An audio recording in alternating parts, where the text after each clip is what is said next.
Assalamualaikum warahmatullahi wabarakatuh. Perkenalkan, saya Sari Cahyaningrum.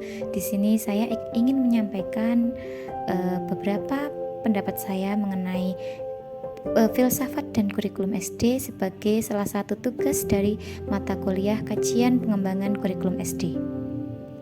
Yang pertama yaitu urgensi landasan filosofis dalam sebuah pengembangan kurikulum di sekolah dasar. Kurikulum tidaklah statis, akan tetapi dinamis dan senantiasa dipengaruhi oleh perubahan-perubahan dalam perkembangannya. Dalam perkembangan kurikulum, perubahan yang ada dimaksudkan untuk menjadikan kurikulum yang baru menjadi kurikulum yang lebih baik daripada yang sudah ada. Ada beberapa landasan yang digunakan dalam pengembangan kurikulum. Salah satunya landasan filosofis. Di dalam bukunya, Abdul Majid menyatakan bahwa landasan filosofis dalam pengembangan kurikulum merupakan sebuah asumsi atau rumusan dari hasil berpikir secara mendalam, analitis, logis, dan sistematis dalam merencanakan, melaksanakan, membina, dan mengembangkan kurikulum. Abdul Majid juga mengutip perkataan Reja Muharyo yang mengemukakan bahwa terdapat 3 sistem filsafat yang sangat berpengaruh di dunia pendidikan, yakni filsafat idealisme, filsafat realisme, dan filsafat pragmatisme. Sementara itu, landasan filosofis pendidikan di Indonesia yang digunakan dalam pengembangan kurikulum di Indonesia merupakan Pancasila, yang mana di dalam setiap Pancasila mengandung nilai-nilai luhur yang harus dianut dan selalu dilestarikan oleh masyarakat Indonesia. Maka nilai-nilai yang terdapat di setiap Pancasila tersebut harus selalu diajarkan kepada peserta didik. Sebab filsafat negara Indonesia ini dirasa akan mampu menyelesaikan berbagai permasalahan yang kelak akan dihadapi oleh peserta didik sebagai masyarakat di Indonesia.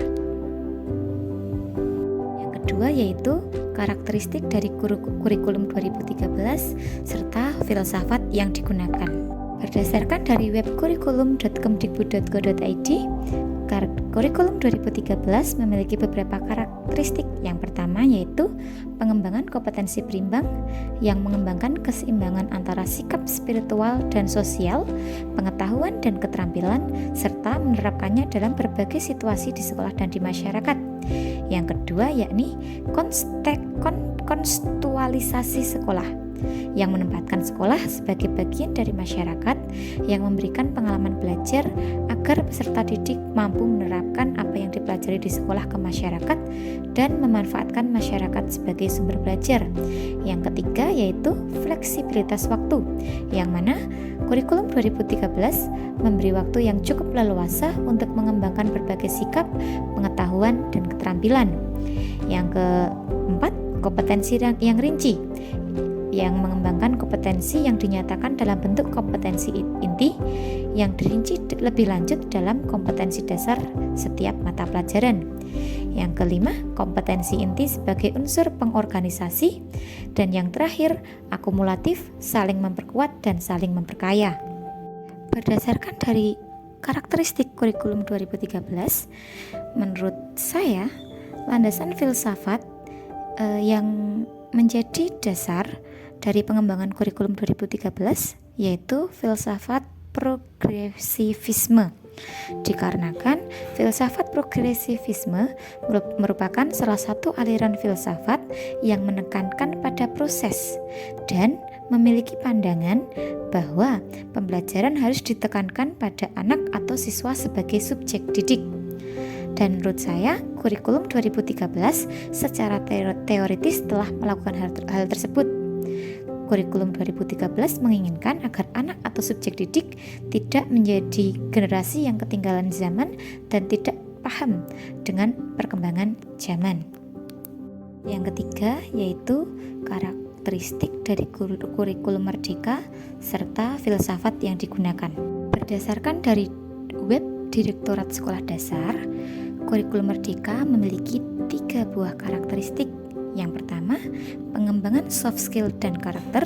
Yang kedua, fokus pada materi esensial. Dan yang ketiga, pembelajaran yang fleksibel. Berdasarkan dari karakteristik yang dijelaskan pada kurikulum merdeka, Menurut saya, kurikulum merdeka cenderung menggunakan aliran filsafat esensialisme yang merupakan aliran filsafat yang menekankan pada kebudayaan serta upaya dalam menyiapkan manusia untuk kehidupan. Menurut saya, kurikulum merdeka menggunakan filsafat esensialisme dikarenakan kurikulum merdeka merupakan sebuah kurikulum yang bertujuan untuk memperbaiki sistem pendidikan di Indonesia pada masa pandemi COVID dan pasca pandemi. Demikian yang dapat saya sampaikan. Atas kurang lebihnya saya mohon maaf. Saya akhiri. Wassalamualaikum warahmatullahi wabarakatuh.